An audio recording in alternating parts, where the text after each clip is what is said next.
Mhm.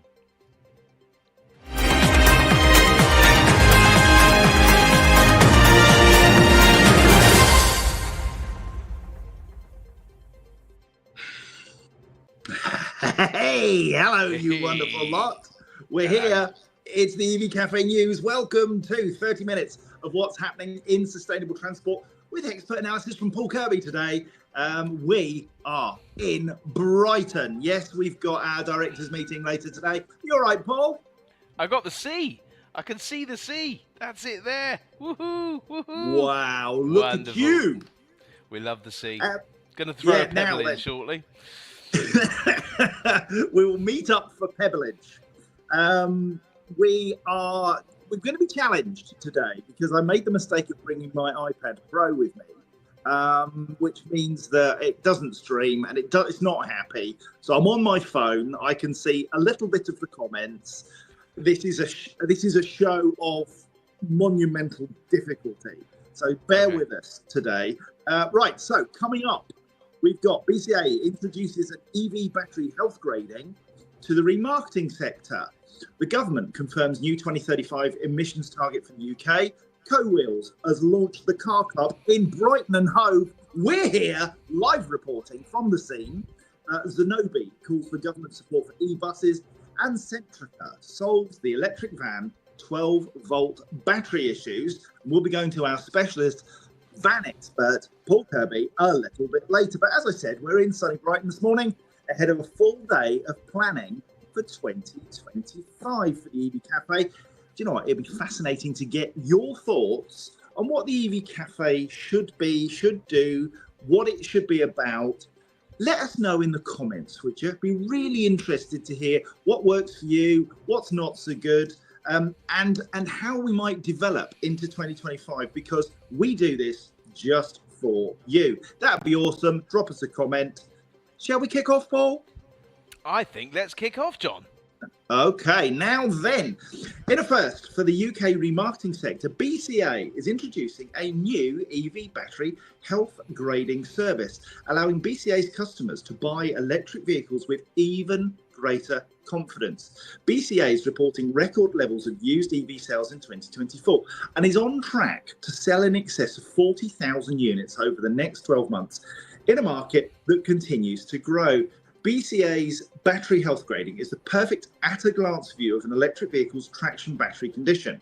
Each vehicle is given a grading from A to E, accompanied by a numbered score of an Avalue battery flash test. Currently the fastest, most precise, unbiased and detailed analysis tool for battery health determination and battery defect detection for used EVs. So now, from BCA, you can buy an electric vehicle and know the battery's state of health. Paul, this is something we've been talking about for a couple of years. The used market really needs this.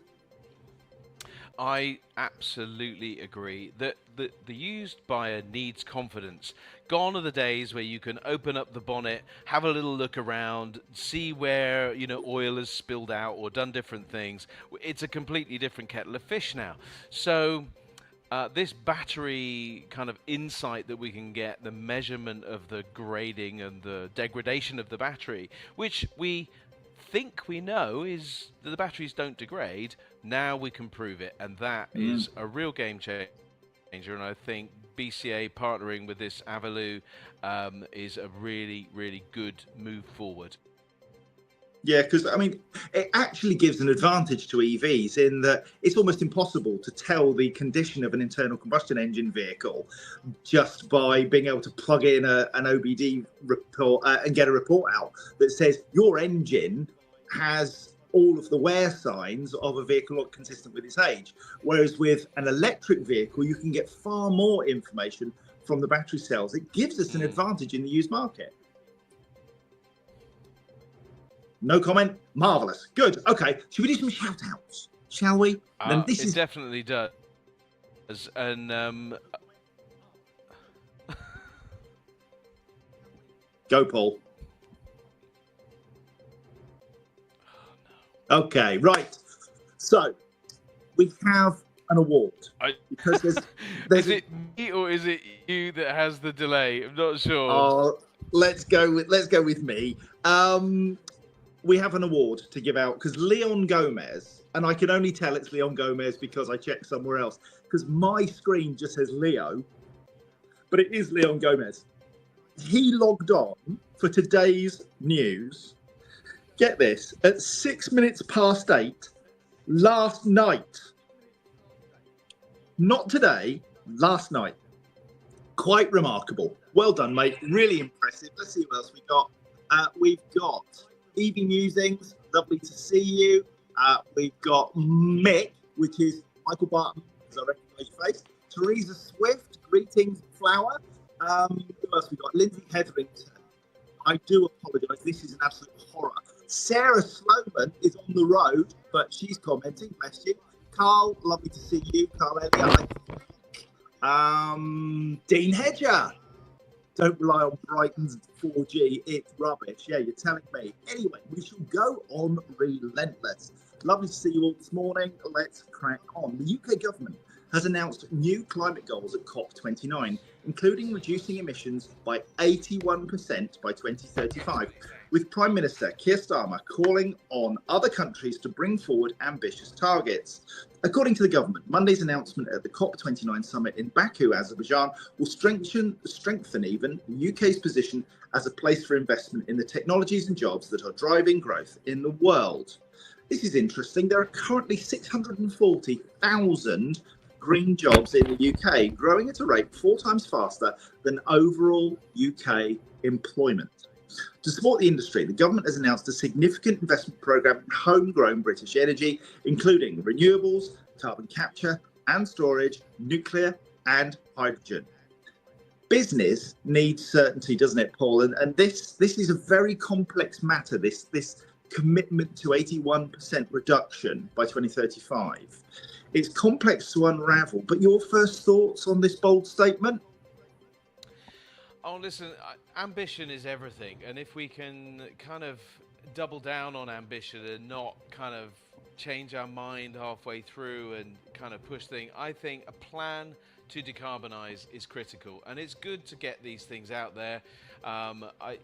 We want to see the government step through on their real green commitments and all of the things that they've promised.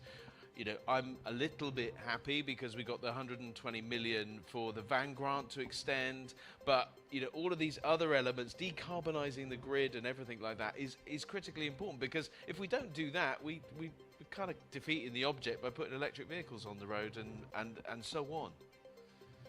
The difficulty we've got, though, Paul, is that to achieve 81% reduction in carbon will take huge investment. That investment has to come from somewhere, and there are winners and losers always with central government finances.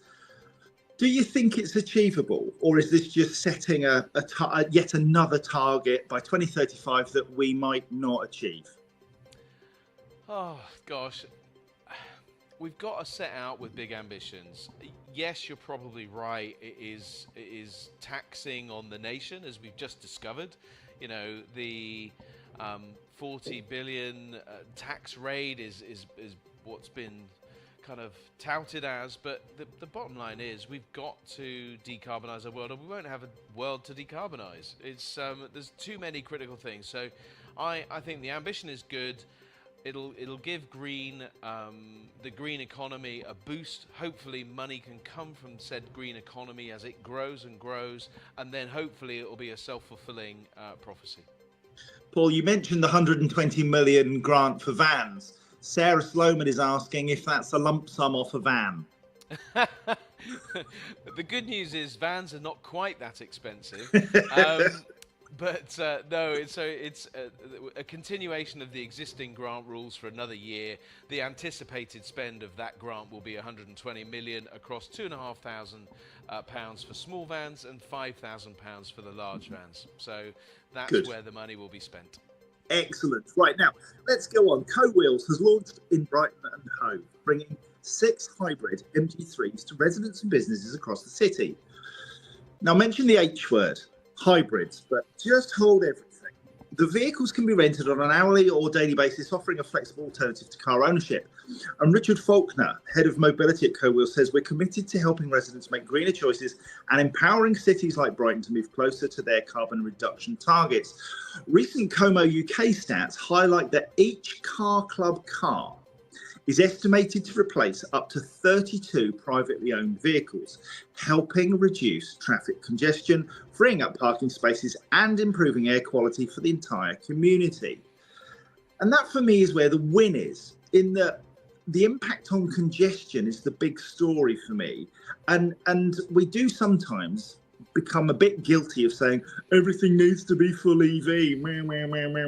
And actually, if you can take 32 vehicles off the street and replace them with one hybrid, that's got to be a good thing for the community of Brighton and Hove, Paul.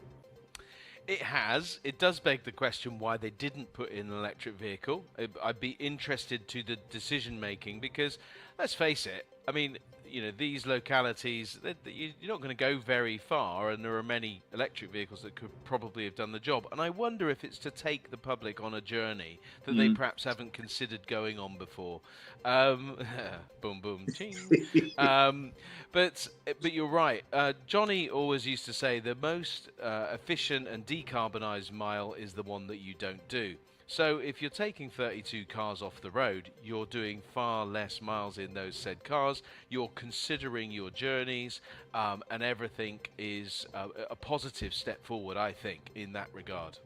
It's interesting. Sarah says she sold her car twice in favour of car clubs when she lived in city centres, but wouldn't have hired a hybrid. Wow. Interesting. Be interested in your thoughts. If you're tuning into this, hybrids, we often... You know, we could be guilty of people saying to us, you know, it's all about EV, and if you don't make the full transition, then, you know, you're rubbish. And that's just not the case. We've got petrol, we've got diesel, we've got electric, hydrogen, CNG. What we're about is trying to get people to be more efficient and to use cleaner technologies. And hybrid, if that's your first step, has to be applauded. So as long as it's a plug-in hybrid and does zero emission miles, and we're getting much better plug-in hybrids. So I think we should differentiate here between hybrid, plug-in hybrid, and then full EV. EV Dino says, could do better. How do we know that those cars are taken off the road? And he's got a point. Are those cars really being taken off the road, or are they just lying idle, and, you know, potentially to sort of decarbon or carbonize somebody else's day? I don't know. Yeah. You know, it's hard. Belinda Guy has just said she drives a hybrid. It's the best solution I've had now. But Belinda, is that a plug-in hybrid? Do let us know. And Matthew Ling in Suffolk, he's going, we're going to go, no hybrids here, good man. And that's in Suffolk, but it is nice and flat there, so no hills to deplete a battery, but not that, you know, the EVs can perfectly cope with that. Yeah, Teresa Swift says she's saying that the congestion in Brighton is pretty bad, and this will help with that and reducing not only the traffic, but also helping everyone breathe a fresher air, whether hybrid or electric, I feel. There's a little bit of something in there for everybody. Let's be honest, as long as you're doing better than you did last year, year before, and 10 years ago, happy days, we're moving in the right direction, is my view. The business case for bus operators transitioning to electric power is being eroded, according to a new paper by UK fleet owner and operator Zenobē. The report, called Charging Forward, How Electric Bus Fleets Can Energise the UK Cities, stated the government needs to act over the residual charges hitting low-carbon bus depots across the UK. It highlighted that rising costs came from Ofgem's Targeted Charging Review, or TCR, which, before being introduced, saw transmission charges solely linked to the time of use. This meant that bus operators benefited from charging overnight due to low demand periods. But since implementation of the TCR in 2023, electric bus operators have been penalised. Research undertaken by Zenobē at 3 electric bus depots across the country has found that under the TCR, energy bills for EV bus operators across the country could spike by more than 500%. Now, that's a worrying statistic, and it's one of those things that I wasn't aware of this TCR before I saw this story. But it does sound to me like if we make it uneconomical for people, local authorities and bus companies to run electric buses, we're missing the point. And the point is that we need to get people out of cars. We need to get public transport systems that work and provide the just transition to electrification for everyone. I mean, this is the challenge, isn't it, around the energy that we use, and you know. We talked about it in the past in terms of fuel costs, and you can push up the fuel costs, and you can put down the fuel costs, and it changes people's attitudes and mindsets. What we've seen is a massive transition in the bus sector to up to 50%, just below 50% of all buses bought in this last 12-month period have been electric, which is fantastic. It's a real move forward. These are the buses that are going along the streets, past schools, carrying the people that can't get around, and giving great air quality for that. They've got very clear routes that they can follow. It's a perfect use case for decarbonisation. For then the government or DNOs or whomever to put these charges in that are based on standing costs and time of use and change the way that dynamic works feels very bad. It's not a good thing at all. To distract people from the core purpose of decarbonisation, it's borderline robbery. Now then, EV Musings, Gary Comerford, the thinking man's James Bond, says he thinks it's a conspiracy theory. He says, is this a ploy by the government to try and find a market for their hydrogen initiatives? Make it expensive to run buses, but replace them with hydrogen. You are a twisted individual, Mr. Comerford. What do you reckon, Paul? Am I being harsh? What, harsh that Gary's twisted, or that... thinking man James Bond? Yeah, well, no, I like that. That was nice, I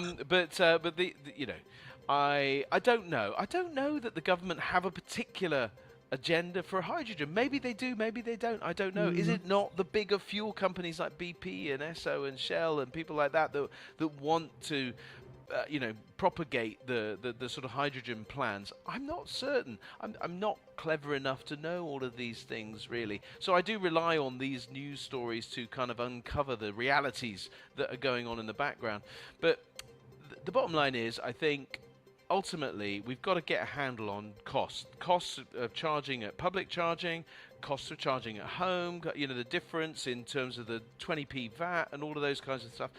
All of this thing needs ironing out so that we can rely on the way forward, that you can't push people to go forward and then go, oh, and by the way, we're going to charge you for that. It's dodgy. Yeah. Louise Haigh, the Transport Minister, is on the case. Look out, people. She wants some answers around VAT and the costs associated with public charging. And she announced this week that it's utterly ridiculous that we see the prices for retail and public charging so massively in excess of the energy cost. So she's sniffing around, wondering what's going on. Could be interesting to see that one develop. I have a comment here from Gra. That's all I can see. So I do apologise, Gra. But Grant McLean. Right. Graham McLean, who says, we've got a great bus service in the north of Scotland called Ember. I have been on an Ember bus.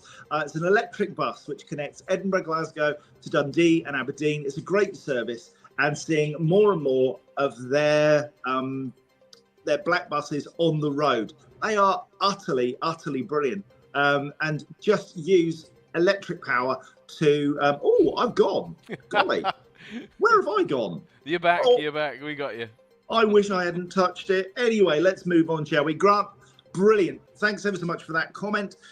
Centrica has solved a major challenge faced by electric fleets called bricking, when the 12-volt auxiliary battery fails, leaving the vehicle completely inoperable.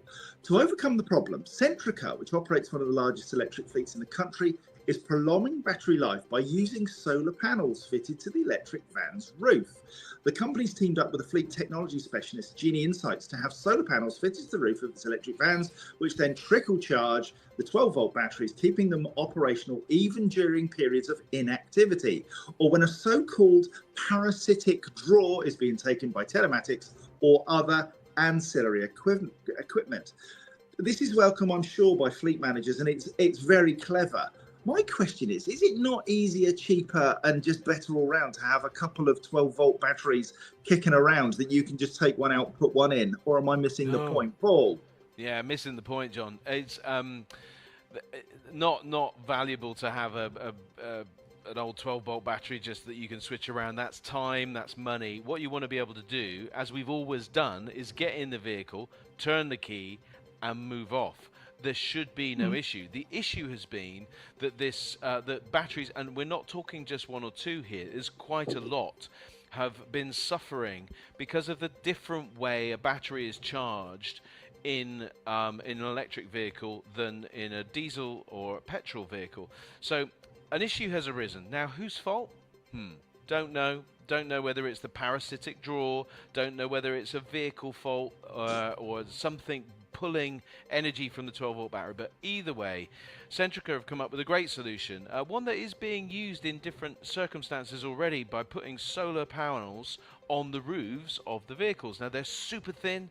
They get just a small draw, but that's all you need. And we've seen this in Iveco. Iveco put it on their vehicles with a tail lift from Trailer that allow them to minimize the impact of the use of the tail lift on the batteries. So all of these things make a huge difference. The question for me really is, why should it be reliant on the people putting stuff on the vehicles, not the manufacturer in the first place? I would like to see a solution coming from those guys that mean we don't have to do this, and we could do other things with that solar power that we put on the roof.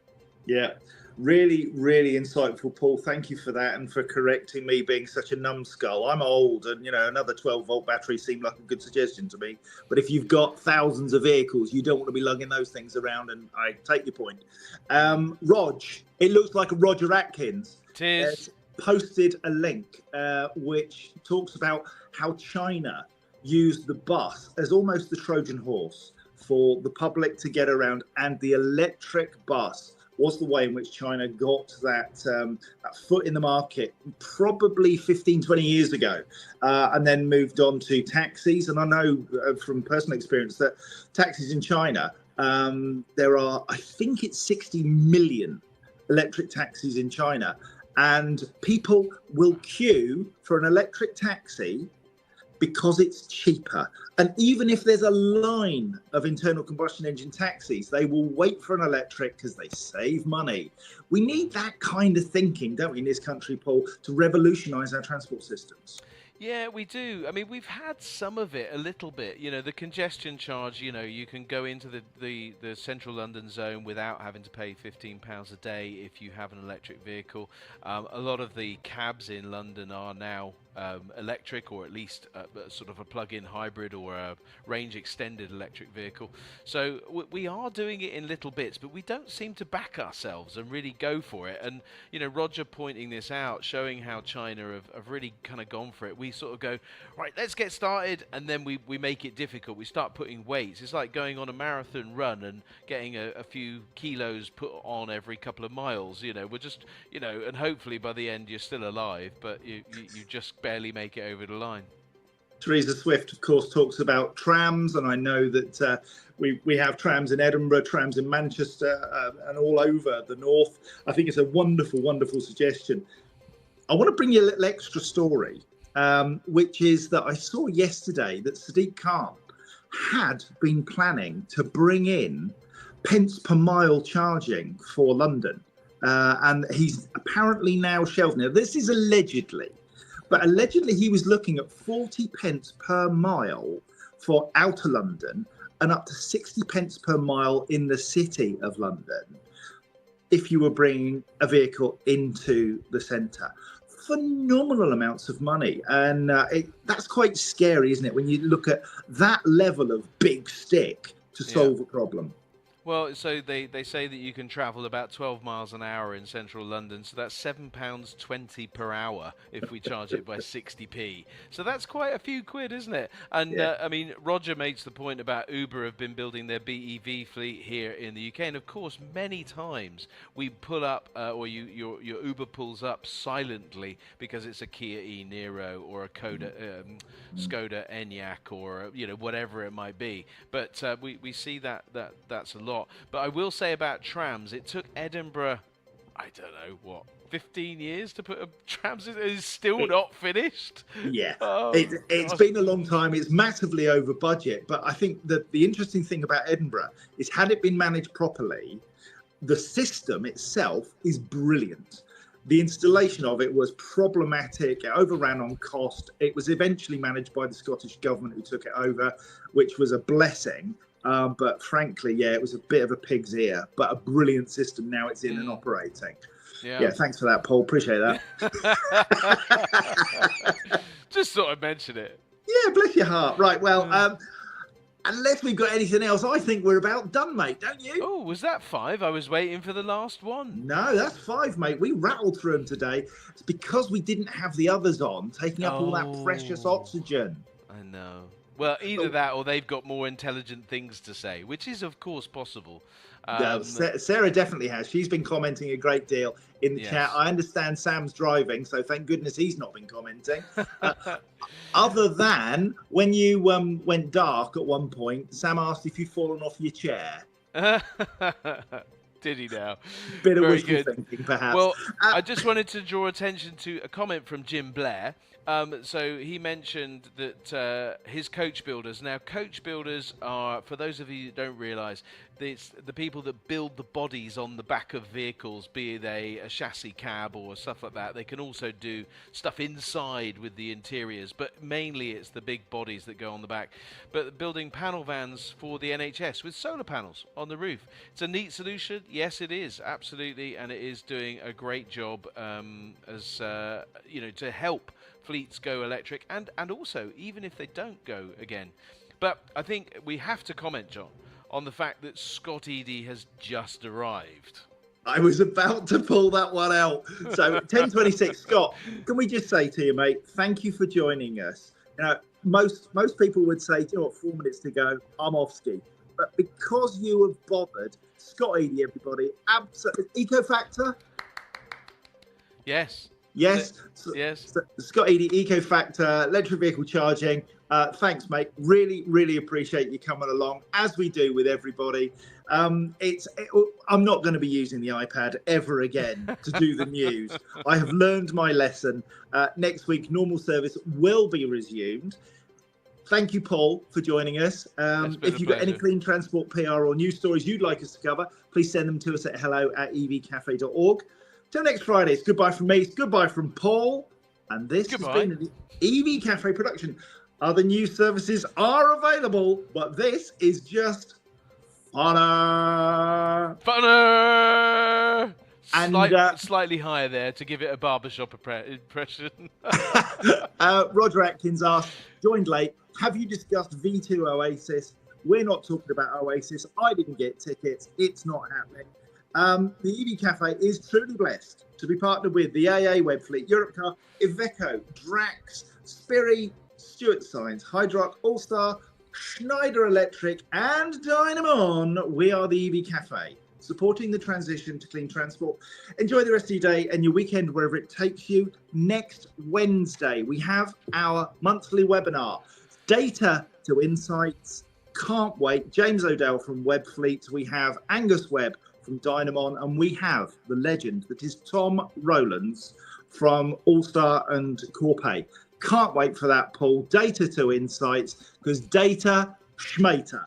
Data schmater, mate. Absolutely. Till next Friday. We'll see you later. Have a great day, everybody.